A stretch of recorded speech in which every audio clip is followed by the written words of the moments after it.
विपक्ष की ओर से भी राष्ट्रपति पद के साझा उम्मीदवार यशवंत सिन्हा ने आज अपनी उम्मीदवारी का पर्चा दाखिल कर दिया। इस दौरान विपक्ष के तमाम बड़े नेता उनके साथ मौजूद थे।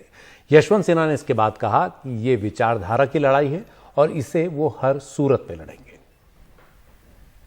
ये लड़ाई जो है वो एक बहुत बड़ी लड़ाई है और इस बड़ी लड़ाई में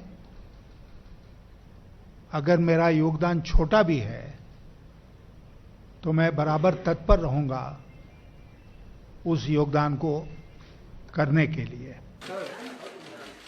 विपक्ष के राष्ट्रपति पद के उम्मीदवार के तौर पर पर्चा दाखिल करते यशवंत सिन्हा के साथ कांग्रेस के राहुल गांधी, सपा के अखिलेश यादव, सीपीएम के सीताराम येचुरी, एनसीपी के शरद पवार, नेशनल कॉन्फ्रेंस के फारूक अब्दुल्ला, टीएमसी के अभिषेक बनर्जी जैसे दलों के नेता नजर आए। 16 विपक्षी दलों ने यशवंत सिन्हा को समर्थन देने का ऐलान किया है। ये विचारधारा की लड़ाई है। यशवंत सिन्हा जी के साथ सारा का सारा ऑपोजिशन है। दो अलग अलग विचारधाराओं की लड़ाई है। एक तरफ नफरत और दूसरी तरफ भाईचारा और देश की भावना। धन्यवाद।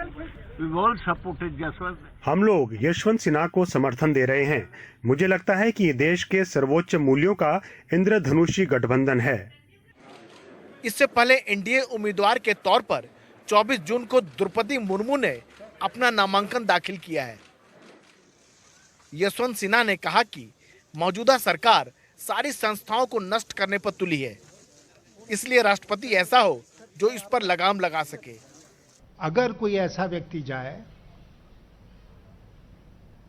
जो सरकार के कब्जे में है, उसको हिम्मत ही नहीं होगी कि मशवरा भी हम दें, तो फिर इस पद का कोई फायदा नहीं बचेगा। और हम सब जानते हैं कि हमारे इतिहास में, स्वतंत्र भारत के इतिहास में समय समय पर ऐसा हुआ है जब राष्ट्रपति केवल रबर स्टैंप बन के रह गए।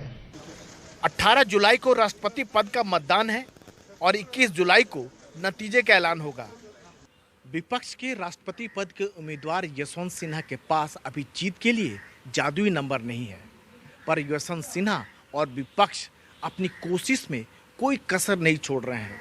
शायद इसके लिए 2024 में विपक्ष को एकजुट करने की कवायद भी शामिल है। नई दिल्ली में कैमरामैन कानन पात्रा के साथ राजीव रंजन, एनडीटीवी इंडिया।